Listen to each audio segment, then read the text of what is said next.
भारत के उत्तर पूर्व में बसा एक खूबसूरत राज्य असम। चाय के बागान, ब्रह्मपुत्र की गहराई और संस्कृति की विविधता। लेकिन इसी असम की धरती पर आज एक ऐसा समुदाय जी रहा है जो हर दिन अपनी पहचान, अस्तित्व और नागरिकता के लिए लड़ रहा है। वो लोग जिन्हें आज बांग्लादेशी कहा जाता है, जबकि उनकी पीढ़ियां यही दफन हैं। यही के खेतों में उन्होंने पसीना बहाया और यही के झंडे को सलाम किया। ये है असम के मियां मुसलमान, लेकिन आज इन्हें अपने ही देश में विदेशी कहा जा रहा है। ब्रिटिश राज के समय में 19वीं सदी में जब असम की उपजाऊ भूमि खाली पड़ी थी, तब अंग्रेजों ने बंगाल और बिहार से हजारों मजदूरों को बुलाया। इन्हें असम की मिट्टी में बसाया गया, खेती के लिए इस्तेमाल किया गया। धीरे धीरे ये लोग यहीं बस गए, यहीं परिवार बने, यहीं पीढ़ियां बीती और यहीं बने असम के मियां मुसलमान।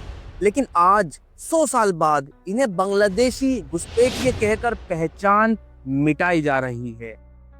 क्या कोई अपनी दादी नानी की कब्र दिखाकर भी साबित करेगा कि वो भारतीय है? क्या यही है सबका साथ, सबका विकास का मतलब? असम की आबादी में मुसलमानों का लगभग 33% है, जिनमें से लगभग आधे मियां मुसलमान हैं। लेकिन आज इन्हें संस्कृति का खतरा बताया जा रहा है। मुख्यमंत्री हेमंत बिस्वा शर्मा खुलेआम कहते हैं असम को मियां संस्कृति से मुक्त करना होगा। क्या किसी मुख्यमंत्री को किसी समुदाय की संस्कृति को खतरा बताने का अधिकार है? क्या कोई संस्कृति इतनी कमजोर होती है कि कुछ गरीब किसानों से खतरे में पड़ जाए, या फिर ये डर सिर्फ चुनावी राजनीति का हथियार है? असम में हजारों गरीब मुस्लिम परिवार एनआरसी के चक्कर में फंसे हुए हैं। बूढ़े बूढ़े लोग सरकारी दफ्तरों की लाइन में खड़े हैं, सिर्फ इसलिए ताकि वो ये साबित कर सके कि हम भारतीय हैं। कुछ के पास 50 साल पुराने दस्तावेज नहीं है और इसी कारण उन्हें घोषित कर दिया गया है कि यह विदेशी हैं। 2015 में शुरू हुआ NRC, national register of citizen, सरकार का दावा था कि इसका मकसद है घुसपैठियों को बाहर निकालना, लेकिन इसका असर हुआ अपने ही नागरिकों पर। करीब 19 लाख लोग नागरिकता से एनआरसी से बाहर कर दिए गए। इनमें गरीब, मुसलमान, दलित और आदिवासी सभी शामिल थे। फिर आया 2019, जब संसद में सिटीजनशिप अमेंडमेंट एक्ट पास हुआ। यानी अब अगर पाकिस्तान, बांग्लादेशी या अफगानिस्तान से कोई हिंदू, सिख, ईसाई, जैन या पारसी हो तो उसे नागरिकता दी जाएगी, लेकिन मुसलमानों को नहीं दी जाएगी। क्यों? क्या मुसलमान इंसान नहीं है? क्या उन्हें इज्जत से इस देश में रहने का अधिकार नहीं है? एनआरसी ने लोगों को नागरिकता से बाहर किया और सीएए ने धर्म देखकर उन्हें दोबारा अंदर बुलाया। हिंदू बच गए, मुसलमान छूट गए। यानी यह नागरिकता नहीं, यह धार्मिक पहचान का परीक्षण था। इसमें धर्म देखकर नागरिकता दी गई और धर्म देखकर नागरिकता छीनी गई। असम में बाहर हुए 19 लाख लोगों में लगभग 7 लाख मुसलमान थे। सीएए के बाद हिंदुओं को राहत मिली, लेकिन मुसलमान के लिए कोई रास्ता नहीं।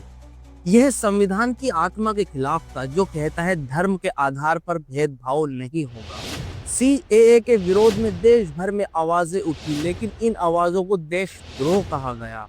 इन पर लाठियां बरसी, गोलियां चली और सैकड़ों गिरफ्तार हुए। आज भी सीएए एनआरसी में प्रदर्शन करने वाले लोग जेलों में बंद हैं। आज भी वो अपनी सुनवाई को तरस रहे हैं, जमानत को तरस रहे हैं। अगर नागरिकता का कानून न्यायपूर्ण था तो फिर उसमें डर क्यों फैलाया गया? क्यों लाखों महिलाएं, बुजुर्ग, छात्र सड़क पर उतर आए? असम में आज कई मुसलमान ऐसे हैं जिनकी नागरिकता रद्द कर दी गई है और उन्हें भेजा गया है डिटेंशन कैंप में, जहां बिना किसी मुकदमे के वो सालों से कैद में हैं। सरकार कहती है ये शरणार्थी केंद्र है, लेकिन वहां की दीवारें जेल जैसी हैं और वहां इंसान नहीं, डर कैद है। एनआरसी और सीएए के बाद असम में एक नया ट्रेंड शुरू हुआ, बुलडोजर पॉलिटिक्स, जहां सरकार कहती है ये अवैध कब्जे हैं, लेकिन हकीकत में जमीन उन्हीं लोगों की थी जो वहां पीढ़ियों से बसे हुए थे।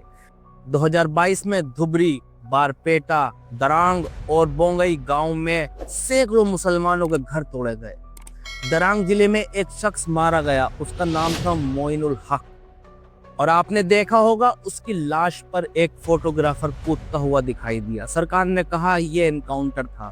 क्या इंसान की जान अब राजनीतिक प्रदर्शन बन चुकी है? क्या सरकारें अब मौत को भी मीडिया स्टंट बना रही हैं? जब सरकार मुसलमानों के घर तोड़ती है तो मीडिया इसे सख्त कार्यवाही कहता है। जब एनआरसी से कोई हिंदू बाहर होता है तो उसे सिस्टम की गलती बताया जाता है। मीडिया का माइक अब सत्ता के सामने पूरी तरह से झुक चुका है। जो बोलता है उसे देशद्रोही कहा जाता है। क्या आपने कभी सुना कि किसी बीजेपी नेता का घर बुलडोजर से तोड़ा गया? क्या कानून सबके लिए बराबर नहीं होना चाहिए? यह बुलडोजर नहीं, यह भेदभाव का प्रतीक है। और यहाँ मीडिया नहीं, यह सत्ता का प्रचार विभाग बन चुका है।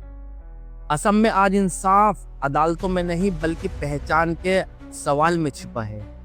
सुप्रीम कोर्ट में दर्ज हैं सैकड़ों केस उन लोगों के जो साबित करना चाहते हैं कि वो भारतीय हैं, लेकिन सालों बीत रहे हैं और इंसाफ अब भी फाइलों में अटका हुआ है। क्या यही नया भारत है जहां नागरिकता अब गरीब के पास नहीं बल्कि सत्ता के पास है?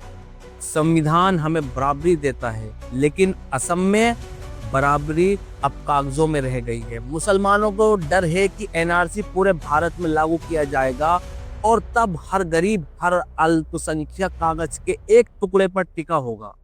आज असम सिर्फ एक राज्य नहीं, एक चेतावनी है कि अगर हमने अभी आवाज नहीं उठाई तो कल हर राज्य में यही होगा। आज मुसलमान की नागरिकता पर सवाल है, कल तुम्हारी पहचान पर भी उठेगा।